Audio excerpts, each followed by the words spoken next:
시편 100편 4절 말씀 마음을 집중하시고 함께 읽어보십니다.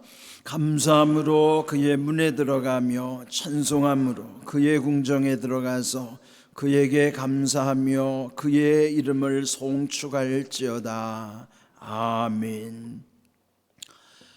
새로운 달 11월 첫날 첫 시간을 하나님께 드리는 여러분 모두에게, 또 주님과 함께 시작하는 여러분 모두에게 11월에도 예비하신 하나님의 충만하신 은혜를 온전히 누리는 11월 달이 될 수 있기를 먼저 주님의 이름으로 축복합니다. 아멘. 우리가 새벽마다 함께 한 5분여 통성 기도를 한 다음에 주여 진실하게 하소서, 주여 겸손하게 하소서, 주여 능력 주시옵소서, 꼭 우리가 함께 찬양을 하는 것입니다. 그 이유가 있어요. 왜 진실해야 하는 것인가? 먼저 여러분, 우리 인생에 진실을 잃어버리면 더 이상 잃어버릴 것이 없을 정도로, 진실이란 거짓 없음이거든요. 하나님 앞에서나 우리 사람과의 관계에 있어서 진실을 잃어버리면 아무것도 아니에요. 비유컨대 밑 빠진 독이 되고 마는 것입니다. 그래서 저는 이 새벽마다 주여 진실하게 하소서 그 찬양을 할 때마다 밑 빠진 독을 생각하는 거예요. 우리 인생이 밑 빠진 독이면 거기에는 아무것도 채워질 수가 없다. 그 다음에 두 번째로 주여 겸손하게 하소서. 두 번째로 왜 겸손이 중요한가 하면요, 겸손해야만 그 진실함을 끝까지 유지할 수 있어요. 그런데 겸손을 놓치면은 어느 순간 진실도 또 그동안의 모든 것들이 다 무너지는 거예요. 우리가 겸손을 놓치면요, 공든탑이 무너진 것 같은 현상이 우리 가운데 나타나는 것이죠. 그래서 저는 주여 겸손하게 하소서 이 찬양을 부를 때마다 공든탑이 무너지는 것을 상상하는 거예요. 우리 인생에는 이 아래에 보이지 않는 쪽에서의 밑빠진 독, 또 보이는 곳에서의 올라갈수록 이 공든탑, 맨 아래의 문제와 맨 위의 문제를 늘 기억하면서 살아야 됩니다. 사람은요, 한없이 어리석고 미련하기 때문에 한순간에 무너지는 거예요. 우리 인생이 끝까지 진실함과 겸손함이 있을 때만이 그 두 사이에 주님의 능력이 온전해지는 겁니다. 그래서 진실함과 겸손함, 그래서 주여 능력 주시옵소서, 그것이 우리 인생이 잘 되는 비결입니다. 매일마다 주여 진실하게 하소서, 주여 겸손하게 하소서, 주여 능력 주시옵소서, 그는 그냥 폼으로 부르는 게 아니에요. 날마다 우리의 영혼을 추수른이라고 부르는 거예요. 우리의 유효기간은 하루밖에 안 되는 거예요. 그러니까 매일 다시 점검해야 되고 갱신해야 된단 말이죠. 그래서 여러분, 이제 올해도 얼마 남지 않았잖아요. 11월, 12월 마치 1년 12달은 12팩에 담겨져 있는, 30일씩 12팩에 담겨져 있는 것과 같은 거예요. 이제는 30여일 남은 2팩밖에 안 남았어요. 그래서 날짜 계산하기도 너무 쉬워요. 61일 남았잖아요. 우리 이제 수능일이 14일인데 계산하기도 너무 쉽잖아요. 이제 얼마 남지 않은 올 한해 과연 우리가 2024년도를 어떻게 잘 마무리할 수 있고, 또 남은 우리 인생 속에 어떻게 사는 것이 지혜로운 것인가. 그래서 이제 오늘 이 시편 100편 말씀, 또 특별히 4절을 통해서 제목을 기억해야 할 감사문, 그렇게 정했습니다. 감사문이라는 것은 마치 주기도문, 그러니까 주기도문이라고 하는 건 하나의 문장이잖아요. 그리고 여기도 하나의 문장이에요. 주님의 기도를 담은 문장이 주기도문이라고 그러면은 여기에 시편 100편은 감사를 담은 감사의 문장이에요. 그 중에서도 여기 4절이 아주 중요하기 때문에 오늘 이 4절을 담아서 우리 안에 이제 11월 17일이 추수감사절이기도 하지만은 우리 인생에 정말 소중한 이 감사라고 하는 것이 또 우리 안에 늘 잊어서도 안 되겠지만 잃어버려서도 안 되겠다 하는 그런 심정으로 오늘 이 말씀을 준비했습니다. 여기 이제 4절을 보시면은 감사함으로 그의 문에 들어가라고 그랬습니다.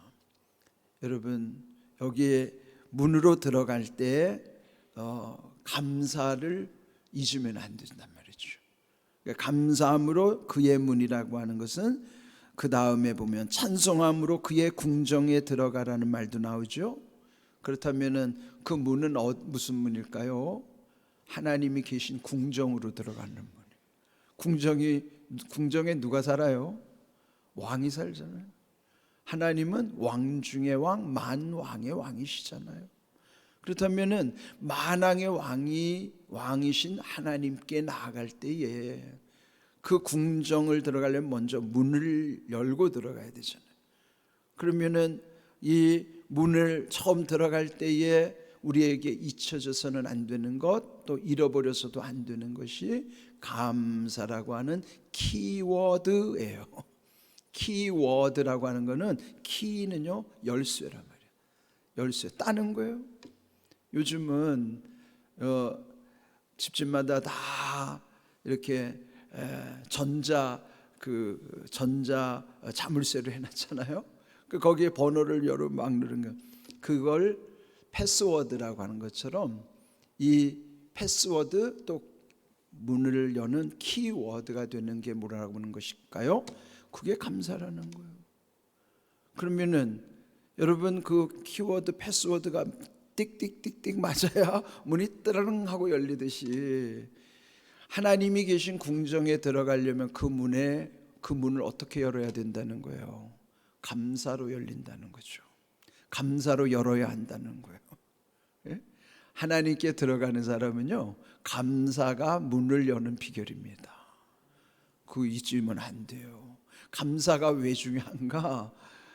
문을 여는 비결이고 문을 여는 패스워드예요. 문을 여는 열쇠란 말이에요. 그래야 하나님께 감사함으로 나올 때 문이 쫙 열리면서 궁정으로 가는 길이 쫙 열리는 것이죠. 여러분 이거 상상하면서 이 말씀을 한번 묵상해 보십시오. 감사함으로 그의 문에 들어가고 또 찬송함으로 그의 궁정에 들어가서, 그러면 감사하는 사람에게 나타나는 일상의 현상이 뭐예요? 찬송이에요. 찬송가에 나오는 찬송만이 아니고 그저 하나님을 높이는 모든 우리의 마음에서부터의 모든 고백이 다 찬송이란 말이에요. 시편의 150편에 되는 이 시편도 찬송가가 있듯이 또 우리가 부르는 찬송 포함하여 하나님을 높이는 모든 우리의 표현이 다 찬송이에요.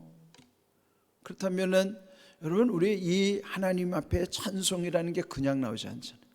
감사하는 사람에게 찬송이라는 증거가 나타나는 거예요. 감사와 찬송은 분리되지 않잖아요. 그러면 여러분 우리가 감사함으로 문을 열어주시고 또 찬송함으로 궁정에 쭉쭉쭉쭉 들어갈 때에 그 마음이 어떻겠어요? 예? 세상에서는요 그 무엇으로도 이 가장 좋은 장면을 묘사할 수가 없어요. 하나님과의 관계에 있어서 여러분이 교회에 올 때 이 교회라고 하는 것이 단순히 건물로서가 아니잖아요.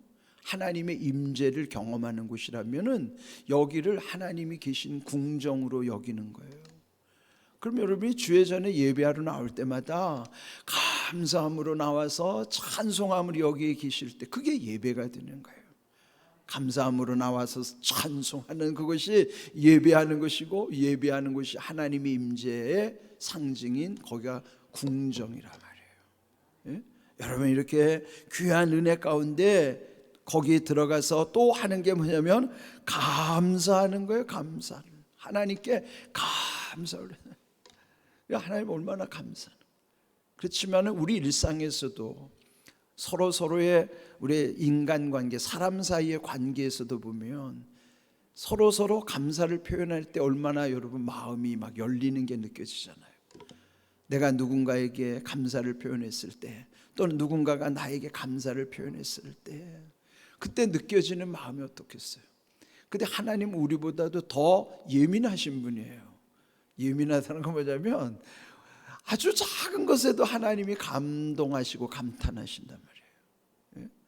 단 진심일 때, 진실함의 감사를 하나님이 얼마나 기뻐 받으시는지, 그냥 의례적으로 우리 흔히 말하는 립 서비스가 아니고 정말 마음에서 우러나오는 진심 어린 감사 속에는 하나님이 얼마나 예민하게 반응하시는지 몰라요. 우리는 보통 립 서비스 차원에서도 하지만 하나님은 립 서비스를 싫어하시고요, 립 서비스를 금방 알아보신다고요. 작은 것 하나에도 진심을 예민하게 보시는 거예요. 여러분, 우리가 아이를 키울 때도 그 아기들이 그 안에 뭐가 있겠어요? 아무것도 없어. 순수한 마음 속에서 그냥 지가 입에 넣고 있던, 빨고 있던 사탕을 그냥 넙죽 주는 것만으로도 그 아이의 그 마음이 얼마나 순수하게 느껴지고 기쁩니까? 걔가 뭘 따지고 하겠어요? 그런 거 없을 거란 말이에요. 그게 순수함이란 말이죠.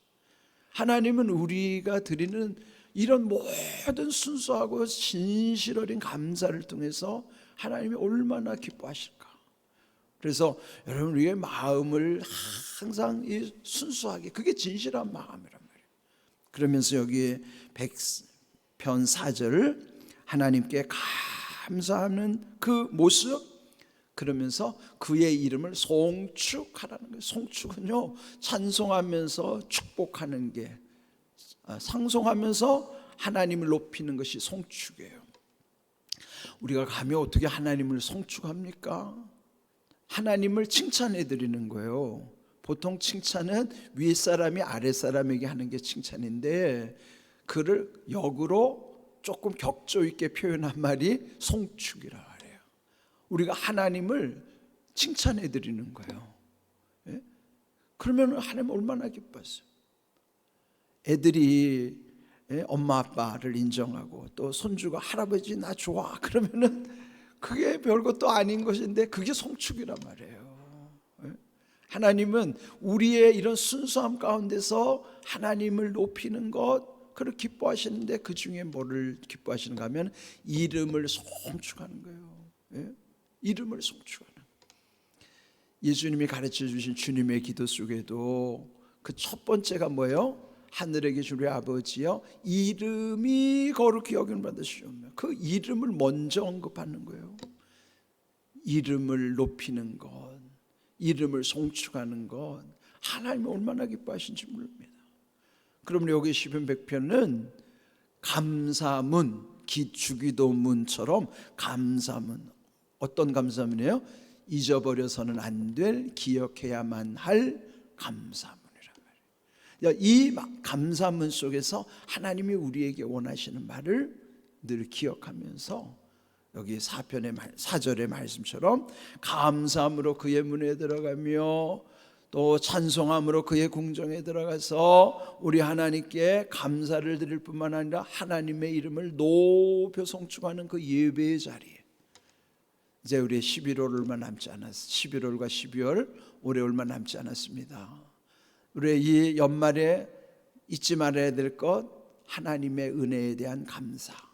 단순히 추수감사절을 위해서만이 아니라 우리 일상 속에서 늘 하나님의 은혜를 저버리지 아니하는 그 깊은 감사로 살아가는 것, 그것이 하나님이 우리에게 기뻐 받으시는 거예요. 그런데 감사의 문장보다도 더 중요한 것은 문이 중요해요. 그 문은 우리가 들어가고 나가고 하는 문을 말하는 거예요. 감사의 문으로 들어간다. 감사함으로 그의 문에 들어간다고 그랬잖아요. 그 문이 누군가 전에 말씀드린 것 잊어버렸을까 봐 다시 강조합니다. 요한복음 10장 9절 같이 읽어봅니다. 내가 문이니 누구든지 나로 말미암아 들어가면 구원을 받고 또는 들어가며 나오며 꼴을 얻으리라. 아멘. 누가 문이에요? 예수님이 문. 예수님의 문이라는 말은 예수님을 통해서 들어오고 나가라는 거죠. 그럼 우리 일상의 문을 볼 때마다 진짜 문이 되시는 분은 예수님이시구나. 그래서 문을 볼 때마다 예수님이 생각나는 사람은 참 믿음이 좋은 사람이에요. 문을 볼 때마다 진짜 문이 예수님이라는 사실, 내가 이 문을 통해서 들고 나는 것처럼 내 인생은 늘 예수님을 통해서 들고 나는 삶이어야 된다는 것을 기억하면서 하는 거예요. 그렇게 예수님으로 말미암아 들어가는 사람이 구원받는 사람이고, 또 예수님으로 말미암아 들어가기도 하고 나오기도 할 때마다 꼴을 얻게 된다. 꼴이 뭐예요? 양이 먹는 먹이죠. 양의 꼴처럼 우리의 양식, 우리의 필요를 공급해 주시는 거예요. 그럼 우리 인생의 두 가지가 뭐예요? 구원과 꼴의 문제예요. 구원받는 것이 우리에게는 가장 중요한 일이고, 구원받고 이 땅에 사는 동안에 또 예수님을 통해서 하는 모든 들어오고 나가는 모든 일들 속에 꼴의 은혜, 우리의 필요를 채워주시는, 또 우리의 기도의 응답은 되게 꼴을 구하는 것의 응답이 참 많아요. 꼴을 비하하면은 꼴 같지 않게 꼴값 떠네 이러기도 하지만은 진짜 꼴은요 생명의 꼴이에요. 그러니까 오늘 주신 이 말씀을 잘 기억하시고요. 특별히 요한복음 10장 9절, 내가 문이니 누구든지 나로 말미암아 들어가면 구원을 받고 또는 들어가며 나오며 꼴을 얻으리라. 이게 뭐 약속이에요. 이런 귀한 은혜로 11월 12월 여러분 이 감사의 문, 감사라고 하는 두 가지예요. 하나의 감사의 문장을 통해서 은혜를 사모하고, 진짜 문은 예수님이다. 그 예수님을 통해서 들고 나는 인생이 복된 인생임을 기억하시고, 그와 같은 11월이 우리 모두에게 주님의 약속 가운데서 펼쳐질 수 있기를 주님의 이름으로 축복합니다. 아멘.